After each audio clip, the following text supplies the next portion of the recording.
And good evening. Thank you very much for coming, and I'm very thrilled to be in Dallas, and thank you very much for the World Affairs Council and the Kroll Collection. I'm here, and first of all, to talk about my book, The Lake with No Name.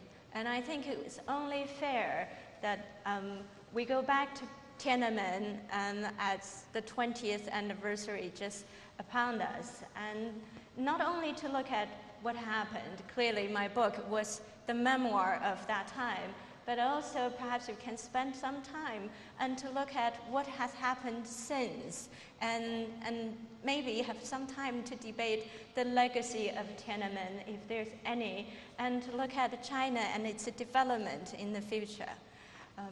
As in that lovely introduction, and Jim had said that I grew up in a labor camp with my parents, and I was sent there, I think mostly because my parents were sent there by Mao and to be re-educated because they were intellectuals.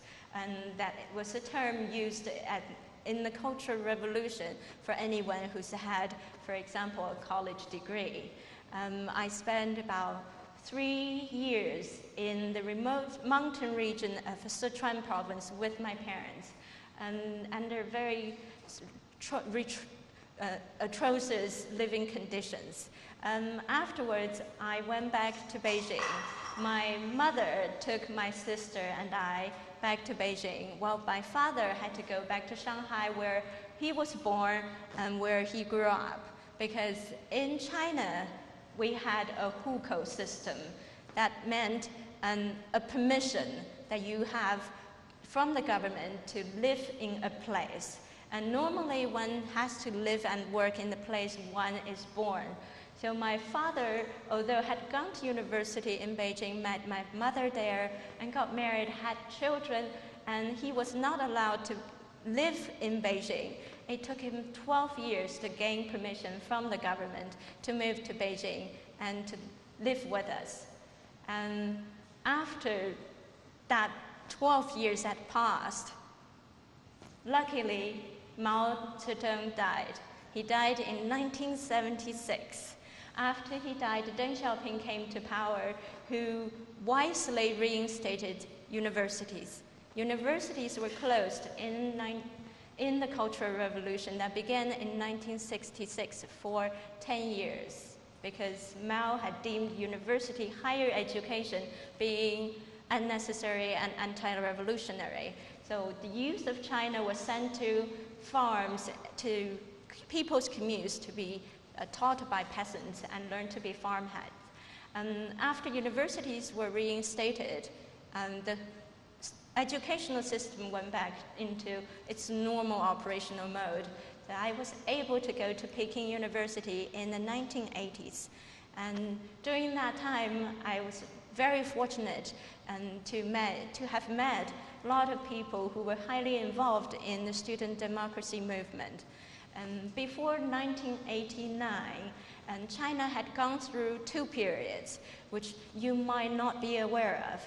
And in the early 1980s, China had gone through a relatively liberating period of time, and from 1980 to 1986, and there was a rapid economic development in the very first stage, and the brand sort of open door policy that was introduced by Deng Xiaoping.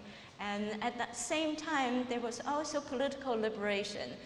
The students were able to debate certain ideas that we found fascinating and novel, that we were able to read from newly translated foreign and Western literatures. And these ideas included democracy, liberty, and freedom.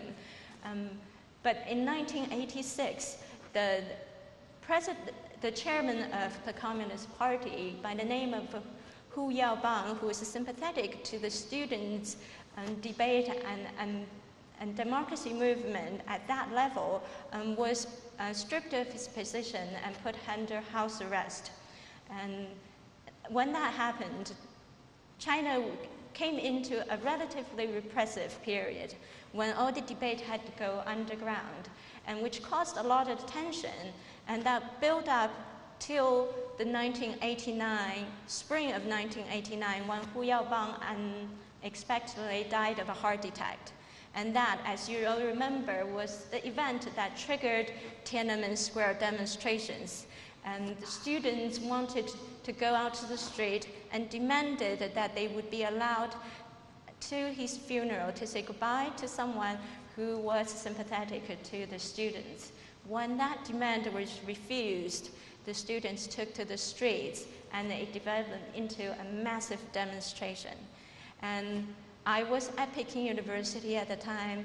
I took part in the movement with lots of my friends, who some of them became very prominent in the movement and became student leaders and led hunger strikes, for example, and throughout the 7.5 weeks of the Tiananmen movement.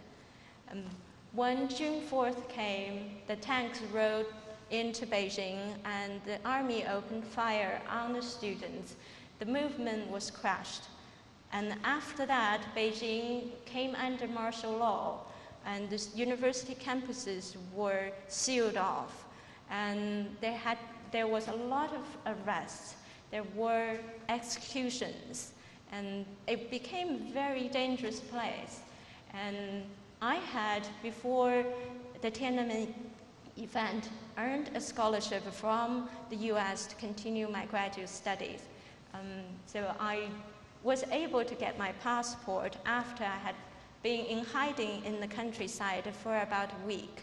And once I had received my passport, I got my visa from the US consulate and left China on 2nd of August and to America.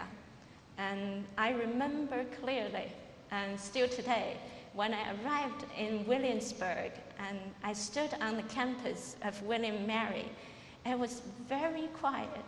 It was an amazing and liberating feeling, and to be standing in a place where I realized for the first time in my life that no one was watching me and no one was going to report the things that I said.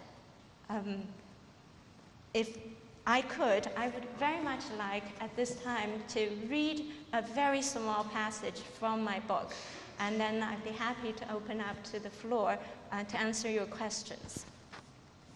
And Lake with No Name, I had decided to begin the book with actually returning to China.